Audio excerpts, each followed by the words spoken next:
Oh, hi!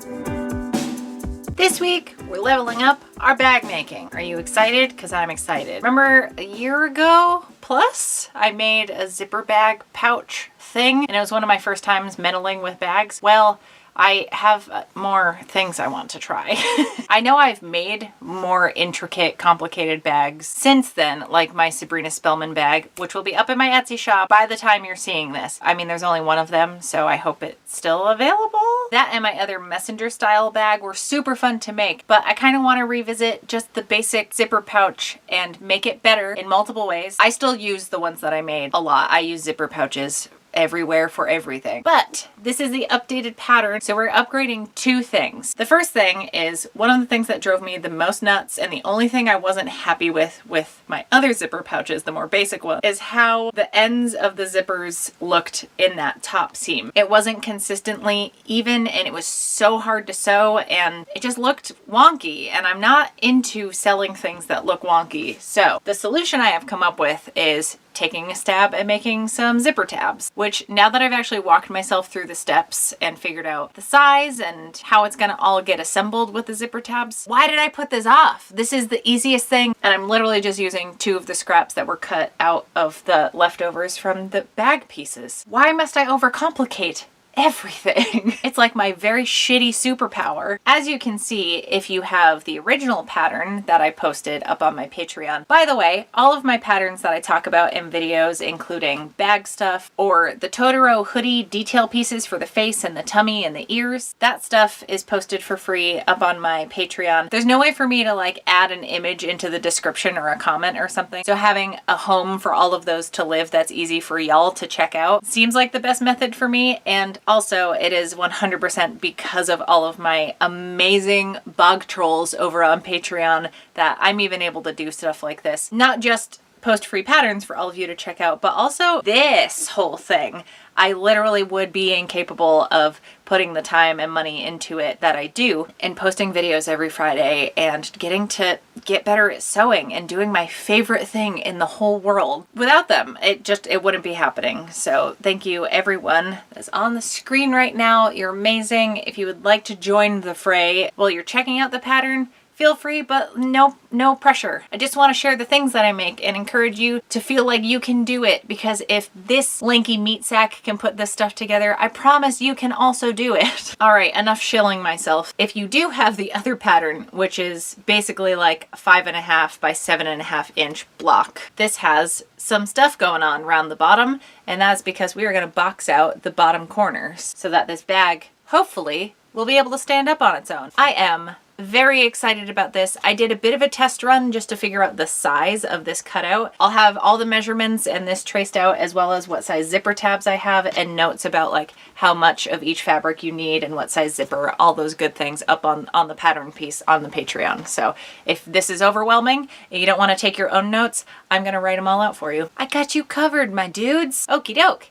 Here's what you need. Also, while you're here, hydrate, please. Okay, real talk, just to give you a little peek behind the curtain. I did start filming this the other day, but I know that footage is so all over the place, and I also didn't even get that far. I just prepped all my fabric. I haven't sewn shit. Well, that's a lie. I have basted some things together. If you're like, oh, everything looks more prepped than it usually does when you're showing us what materials you're using, that's why. So all the cutting and ironing and stuff like that has been done. I am using a quilting weight cotton for the outer fabric. Ooh, beautiful. I'm also going to be doing a little detail stripe across the front. All I did was press in the sides, which isn't holding very well. There we go. I just pressed those in so there won't be any raw edges. I'm going to do a quick round of top stitching to apply this. Obviously you don't have to do that part, or you can do way more work than I'm going to do for this. I have my decorative outer fabric here. You may be like, ooh, that looks kind of stiff for a quilting cotton. It's because I've already added my sturdy layer. I do have interfacing. I would recommend you use iron-on interfacing, but I have 10 million pant cuffs. So one of my jobs is hemming uniforms, and a lot of times there's very big cutoffs and I can't bring myself to throw them all out. So the bigger pieces I bring home and use for things like this. It's a super thick canvas type material. There is no give to that at all. So I just basted my outer layer to that. So I'm calling this my like interfaced outer layer. obviously use interfacing if that's what you have. Or if you have jean scraps, like thick denim hanging out, anything heavy duty like that should work. You can make other stuff work. Interfacing can be expensive, and if you haven't used it before, it can be a little daunting. So if heavy duty scrap material works better for you, you go with that. You can use similar weight, thin quilting cotton for the inside. I like to use as lightweight of a material as possible so there's not like bunching on the inside of the bag. And Jeanette suggested ages ago when we were talking about this on my last zipper bag tutorial that she likes to use a lighter color lining so that it's easier to find your stuff inside. Thank you for the suggestion. I do listen sometimes when y'all tell me stuff. I feel like half the reason I'm better at sewing than I was a couple years ago is because of all of you very kindly pushing me in certain directions. It's both helpful for me as well as other people checking out the videos, maybe going to look at the comments and see, oh, why didn't you give that a try? Or I see the way you did it. I like doing it this way. Maybe give it a go. We're here to learn and have fun. Sewing should be fun. Oh, we got weirdly deep in the cheese there. Okay. All to say, I have this thinner, lightweight, satiny material that'll go on the inside. It's got that nice shine to it. I had such a small scrap of this that I didn't really have anything else to use it for. And I have a weird amount of similar weight fabric that I dug out and was like, right, I can't use this for like exterior garment things.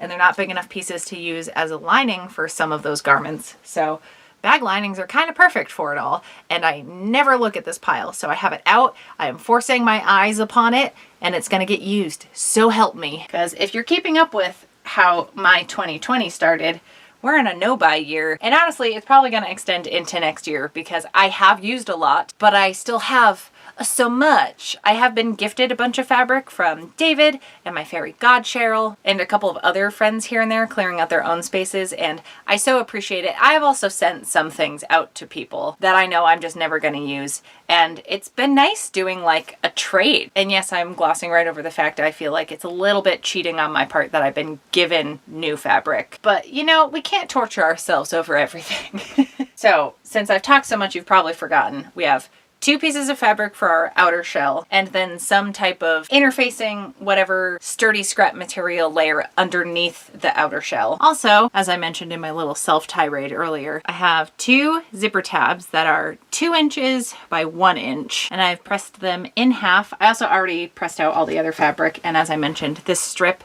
I'm top stitching on, very lazily ironed. And then I have a 7-inch zipper, just one of the poly ones. So that covers material. The tools I'll be using are scissors, pins, matching thread sewing machine. Pretty standard stuff, I think. I do have a zipper foot I'll probably switch to. They're not scary, I promise. There's just less bulk to deal with and you can get closer to the zip. But you can make do if you don't have one. It is not the end of the world. I have done it many times without. Okay, so because I'm not expecting everyone to have a decorative bit to put on one of these, I'm gonna stitch this on real quick just so we're not talking about it anymore. Top stitching either side. Just get it on there real quick. This fabric is too good to consider wasting a strip this big. Okay, this is my zipper foot compared to my regular foot. This is actually an open toe foot, so it's a little wider, and there are various types of zipper feet. This one, you just switch whatever side you need access to. I'm also able to move my needle back and forth, side to side a little bit. So there are some adjustments. Not every machine is going to have these options, but just showing you what mine can do. So here is my zipper.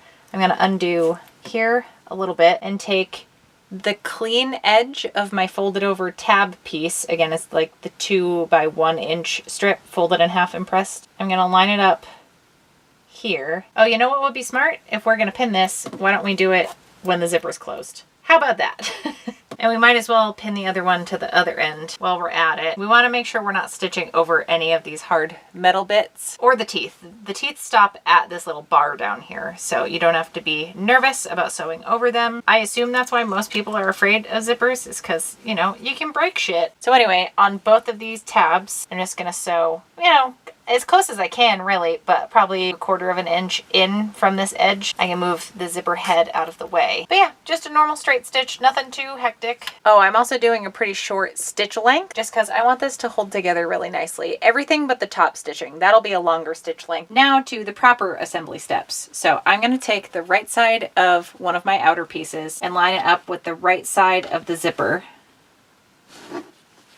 You can mark the centers of each. You can pin and clip this as much as you feel you need to. I don't tend to do much in the way of that. So if you're nervous about this, you can do it one layer at a time, but I'm gonna go ahead and also attach the right side of one of the lining pieces to the wrong side of that zipper like this, so I can sew all three together. So basically the outer and lining are right sides together with the zipper in between, kind of sandwiched in there, and the right side of the zipper is facing the outer fabric. Does that make sense? I sure hope that makes sense, since you can't answer me. I'm just gonna brazenly forge ahead. So yeah, just a straight stitch along here. The one thing I'll have to be wary of is moving the head of the zipper out of the way. You know what? I'll show you, because I have that capability, is to show you as I actually do it. Okay. Trucking along on my zipper here. And look, I even pinned further down just to keep everything super lined up, because I'm not keeping this one. You know, lower standards for myself than other people, as I always say. It's a bad motto to have, but it is what it is. All right, so my zipper is right here.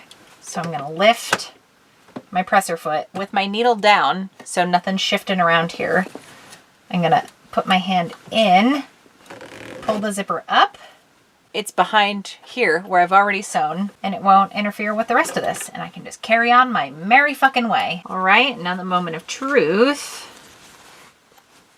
Hell yeah, these zipper tabs are going to work beautifully. Oh, I'm so excited. Okay, so I'm gonna put the other outer fabric along the other side of the zipper here. So you kind of got to tuck the lining and outer fabric of that first side you already did. You got to tuck those out of the way, and then layer this on here, put my lining behind, just stitch it on the same way, moving the zipper where I need to. You can even pin or clip the layers you've already stitched on together, so it'll help hold, you know, the more lightweight lining like I have out of the way, so it's just not getting caught in any of the seams you're currently trying to sew, because that has happened. Listen, shit goes down here sometimes, and let me do the fucking up so you don't have to. Okay, hey, I did some sewing. Also, the entire time I've had Here We Go, or whatever the fuck that song is called by NSYNC, stuck in my head. Just the chorus is rotating in my head, and it's a lot, and it's a very specific thing to have stuck in your head. So I'm sorry if I have now implanted that in yours. We can bear this curse together. I have my lining and my outer fabrics attached. Now, you don't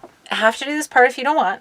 I find it makes a big difference in my bags, how I like them to look. So I'm gonna do some top stitching. I'm just gonna go across here. Everything's black, so this is gonna be hard to show you. But see how it's like puffing out a bit? I want this to lay flat, and same thing in here. It's like kind of puffy and like, not my bag, eh? I even wound a bobbin with the closest matching thread I could find, which isn't too bad. Also, my fairy god Cheryl sent me more thread colors than I even knew existed, so hell yeah, I'm gonna take the time to color match shit. So, matching bobbin on the bottom, matching thread on the top, because black thread, because this is black out here. You're gonna kind of have to pull the lining underneath and really try to match it up, or, you know, be smart about it and just pin it into place so you don't actually have to pull it the whole time. That is the smart way to go. Look at us doing the thing. All right, so yeah, gonna do a stitch along here, and a stitch along here, and then the magical part of making a bag is gonna happen. Oh, and I'm gonna switch from my zipper foot to my regularly scheduled plastic foot. Okay, see, isn't that nicer?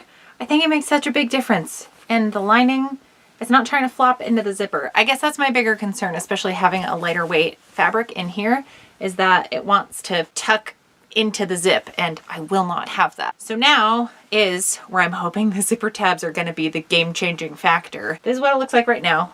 Lining inside, outer fabric outside, weirdly enough. We're gonna take just the two outer fabrics, so let these guys hang.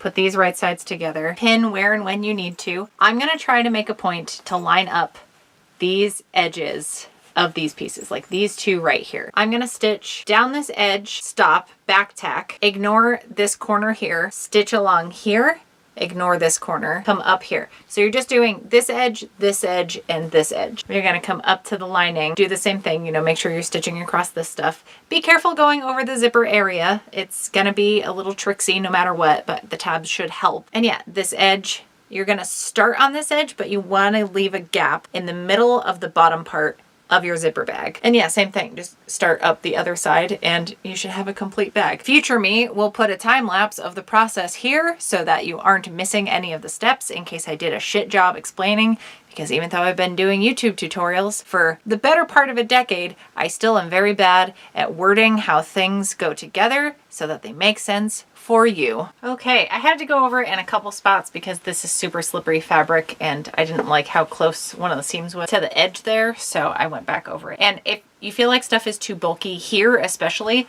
feel free to just trim some of that down, and any of the other spots if there's just too big of a seam allowance. I wouldn't go anything less than 1/4 of an inch because, you know, it's a bag. You want it to be durable. And this is the added upside of using a really flimsy lining material, is that it's not going to add a bunch of bulk for when you're sewing and for when you're turning stuff out. Okay, so we have all these open corner bits, right? So we're going to take this inside corner of each side of the lining and we're going to pull it out like this so that those seams you just stitched are going to line up with each other. And we're going to stitch right across here. We're going to do that for all 4. So same thing. We're going to pull and then those seams are going to line up and then it should lay flat. And then I'm going to stitch in right along there. If it actually works. I haven't made a full bag with this technique, so I could be completely talking out of my ass. Let's find out together. All right, my corners are stitched across. There are threads everywhere. I should probably trim some of these down before we do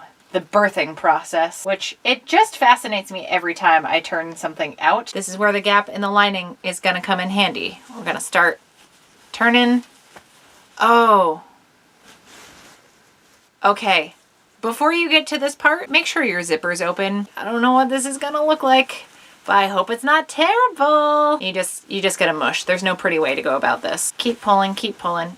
Okay, so should have kind of puked out bag like this. I'm just gonna go in and push out all the corners that we just stitched over. I like this spotted fabric because it's irregular spots, so it looks a little bit like a starry night sky. So I thought the bats kind of coming out of it would look pretty neat. I don't know if that actually comes across at all, but I like it. So then I'm gonna pull out the ends of the zipper where the tabs are and stuff. See how that looks. I'm gonna grab a chopstick, actually. That's my favorite turning tool, but like a pencil or a pen, nothing really sharp. Do the same for the other end, just kind of turn it out. And you know what?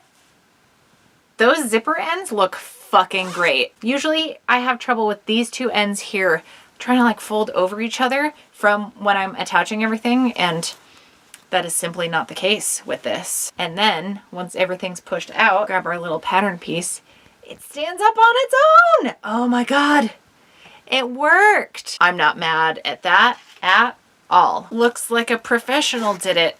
Is that me? Am I a professional? Although, to be fair, we are not out of the woods yet because we do need to stitch the bottom closed now, that gap in the lining. So you just kind of fold those edges in and then get those edges together. Actually, I'm going to do that real quick instead of saying, oh, I'll do it later. Like, obviously you want to see the whole thing through, right? Okay, proof that I finished stitching the lining, and I actually really like how that turned out. It's not messy. Y'all, we did it. We tested out some stuff and it was a rousing success. I like this feeling.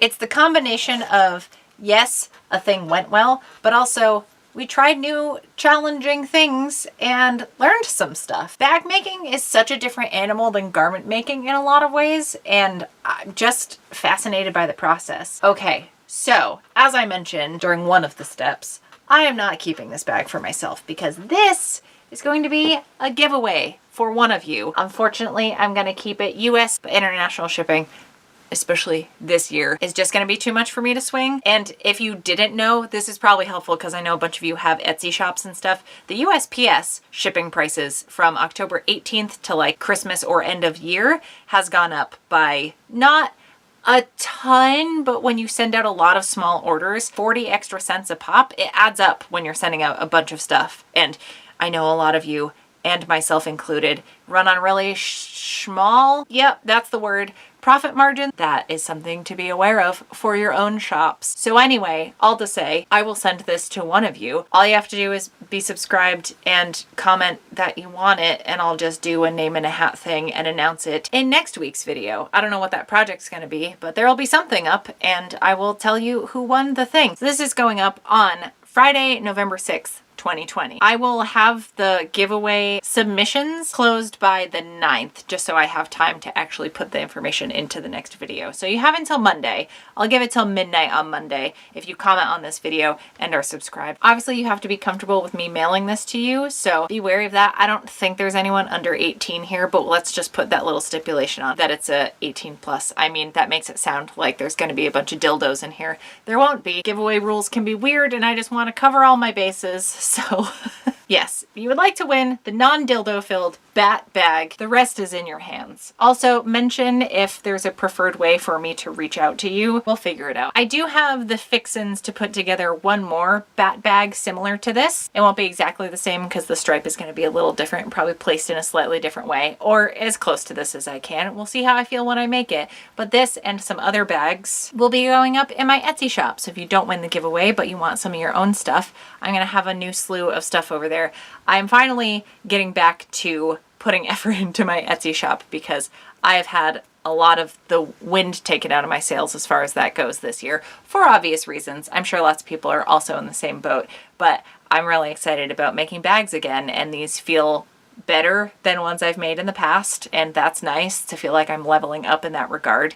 And I'm finally feeling like my shop has a focus because I will also be listing some garments that I've been making. I have some updates to make to some of my jewelry and things, and then obviously some bags are going up there. And as far as garments, that covers like normal-ish clothes as well as costumey pieces. So finally feeling like I have a direction with my Etsy shop, being like you can buy an outfit and the accessories to go with it, including some jewelry that's usually made out of recycled plastic. I indicate in the description if it is or isn't. Most of it is though. As well as a nice little bag to go with your ensemble. Ooh, and maybe I'll make some of these into wristlets. Okay, I have rambled quite enough. I'm just thankful for all of you. Y'all are great. Obviously, my patrons have a special place in my cold dead heart. Anybody that hangs out here. We have the greatest community here. I'm really, really so encouraged by just everyone's attitude and advice that you give freely to help out other people, and just the fun conversations that happen in my live streams and